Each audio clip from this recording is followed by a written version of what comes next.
గౌడ చరిత్ర. గతంలో బ్రాహ్మణుల జాతిలో నుండి విడిపోయిన వంశీకులు తెలంగాణ, ఆంధ్రప్రదేశ్ రాష్ట్రంలో గౌడ వంశ కుటుంబాలు లక్షలలో ఉన్నాయి. గౌడ పర్యాయ పదాలు, వర్ణాలు గమళ్ళ, కలలి, గౌండ్ల, గౌడ. ఈ కులంలో ముఖ్యంగా రెండు రకాలు ఉన్నాయి. వాటిలో ప్రధానంగా పాలించిన వారు కౌండిన్యులు, కల్లుగీతవారు. కౌండిన్యులు సామాన్య శక 12వ శతాబ్దం నుండి చాళుక్య చక్రవర్తుల అధీనంలో దక్షిణ భారతదేశంలోని ముఖ్య ప్రాంతాలను పాలించారు. వారిలో చెప్పుకోదగిన వారు సర్వాయి పాపన్న. కన్నడ దేశాన్ని పాలించిన కెంపెగౌడ. ఈయన 1513, 1569 మధ్యకాలంలో జీవించారు. భారతదేశంలో ప్రముఖ నగరమైన బెంగళూరు ఈయన స్థాపించినదే. కెంపుగౌడ వంశీకులు 18వ శతాబ్దం వరకు కర్ణాటక, ఆంధ్రప్రదేశ్ ముఖ్య ప్రాంతాలను పాలించారు. తాటి చెట్టు గురించి పురాణాల్లోనూ ప్రస్తావించబడింది. తాళపత్ర గ్రంథాలు అనగా తాటి చెట్టు, మేలు రకం తాటి కమ్మలు అనే అర్థం.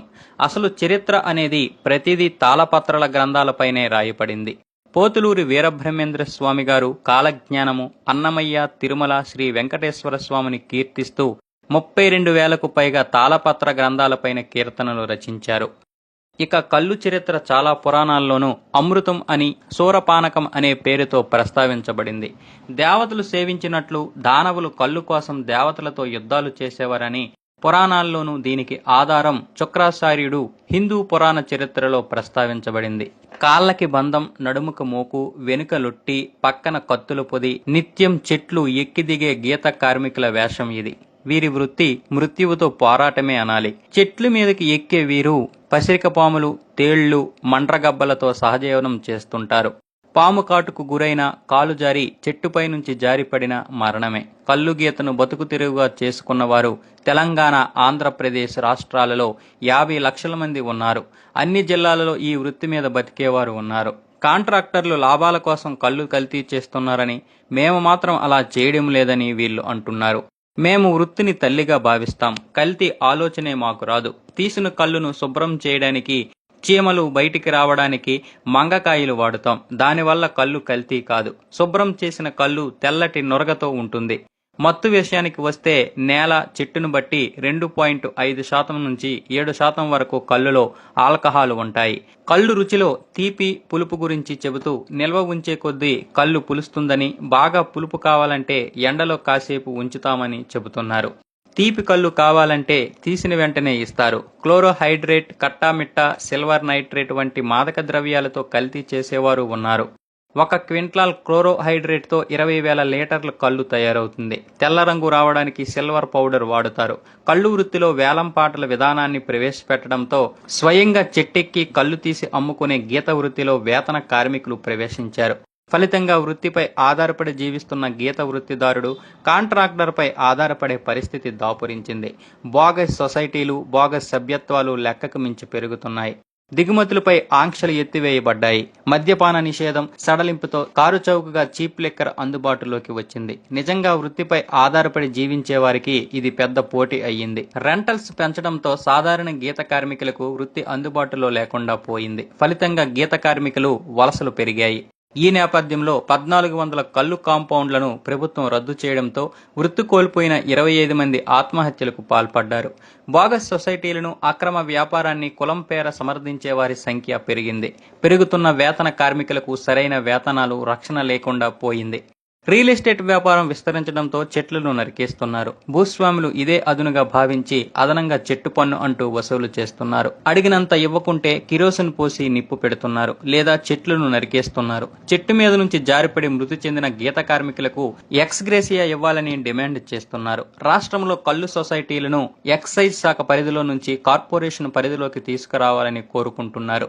టీసీఎస్ అనగా ప్రభుత్వం చేత గుర్తింపు కలిగిన ఆదాయం ఉన్న సంఘం అని అర్థం. టీఎఫ్టీ అనగా ప్రభుత్వ భూములలో తాటి చెట్లు లేని గ్రామాలు, దున్నేవాడిదే భూమి, ఎక్కేవాడిది తాటి చెట్టు అన్నమాట.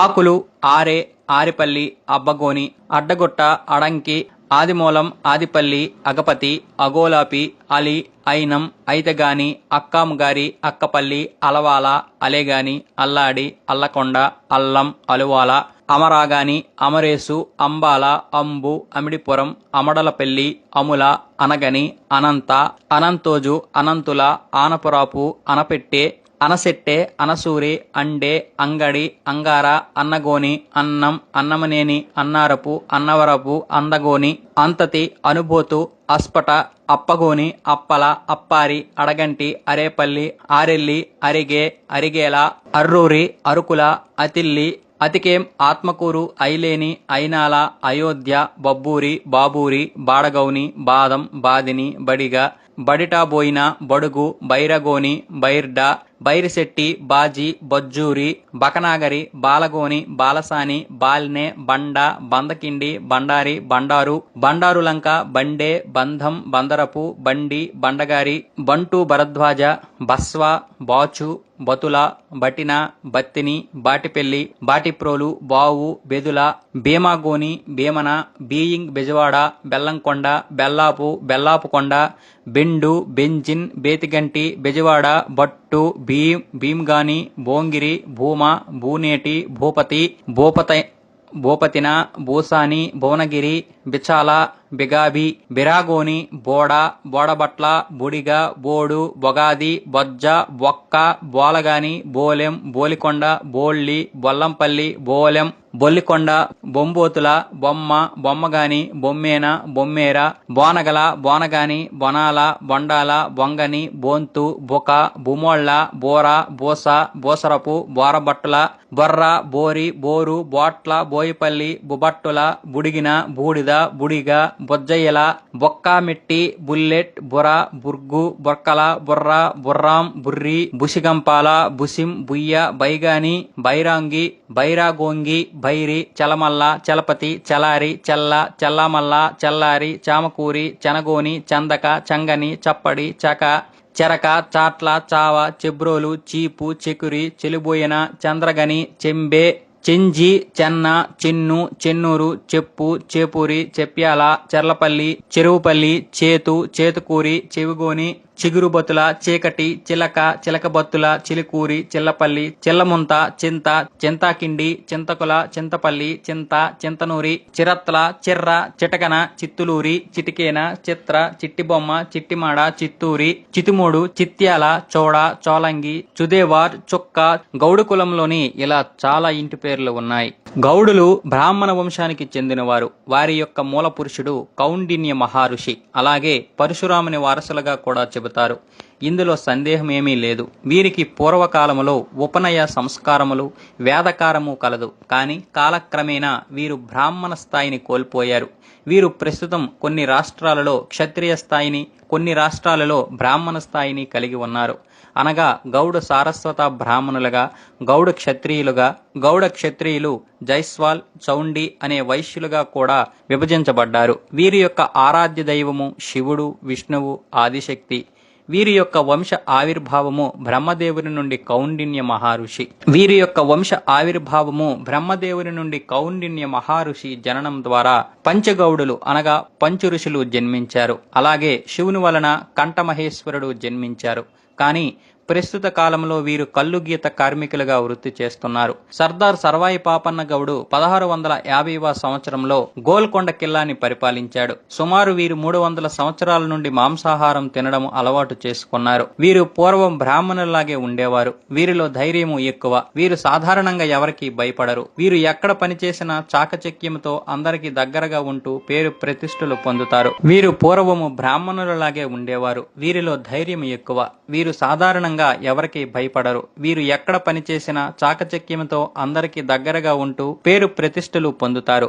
వీరు గౌడ పురాణం ప్రకారం ఉత్తర భారతం నుండి వచ్చారు. చాళుక్యులు, చోళులు, పాండ్యరాజులు, కలచారిస్ వీరి వంశానికి చెందినవారు. కర్ణాటక రాష్ట్రంలో మహారాణి తంగమ్మ రాజ్యపాలన చేశారు. వీరి యొక్క గోత్రనామాలు కౌండిన్య మహర్షి, భరద్వాజ మహర్షి, అత్రి మహర్షి, కాశ్యప మహర్షి, వశిష్ఠ మహర్షి, కౌండిల్య మహర్షి, జమదగ్ని మహర్షి, భార్గవ మహర్షి, శ్రీవస్త, శివనామముని, దత్తాత్రేయ, ధనంజయ, సురాబాండేశ్వర, తుల్య మహాముని, శ్రీకంఠ మహేశ్వర, వృద్ధ మహాముని, కారుణ్యముని, భృగుముని లేదా గౌడ లేదా గౌడ్ అని చారిత్రక పరిశోధకులు చెబుతున్నారు. గౌడ్ అనగా గౌరీ వనాలను పూజా ఫలము చేస్తారు. కావున గౌడ్లు అని, అలాగే పూర్వకాలంలో గ్రామ పెద్దను గ్రామని అని వ్యవహరించేవారు. దాని నుండే గ్రామని క్రమంగా గౌడ్ అయిందని చెబుతున్నారు.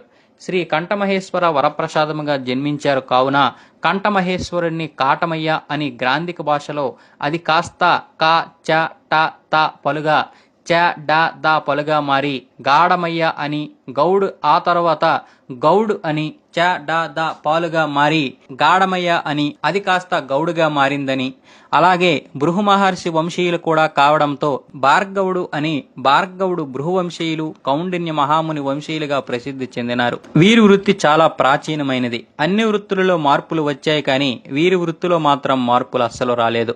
ప్రాణ నష్టం జరిగినా వీరు ఈ వృత్తిని దైవంగా భావిస్తారు. అంతేకాకుండా వీరిని చాలా జాగ్రత్తగా పరిశీలిస్తే చాలా విషయాలు వెలుగులోకి వస్తాయి. అవి వీరు ద్విజులు అని తెలియపరుస్తాయి. వీరు ఎవరి దగ్గరనైనా డబ్బులు గాని ఏమైనా తీసుకున్నప్పుడు వీరు ఎడమ చేతి ద్వారా తీసుకుంటారు. ఇచ్చేటప్పుడు కుడి చేయి ఉపయోగిస్తారు. దీన్ని బట్టి వీరు క్షత్రియులుగా, వీరు వృత్తిని దైవంగా భావించి చేస్తారు కాబట్టి బ్రాహ్మణులుగా, అంతేకాక హిందీలో వీరిని సౌదలాల్ ఏక్ కలాల్గా పేర్కొంటున్నారు. దీని నుండి వైశ్యులుగా పరిగణించవచ్చును. అంటే వ్యాపారం చేసేటప్పుడు అలా ఉంటారు. ప్రామాణికంగా ఆలోచిస్తే గౌడ అనే జాతి ద్విజులుగా పేర్కొనవచ్చును. గౌడ క్షత్రియులు అంటే సోమవంశ క్షత్రియులు, సహస్రార్జున క్షత్రియులు, చక్రవర్తులు, రాజులు, వర్తకుడు, రైతు, సైనికుడు, చోదకుడు ఇలా అనేక వృత్తులలో స్థిరపడ్డారు.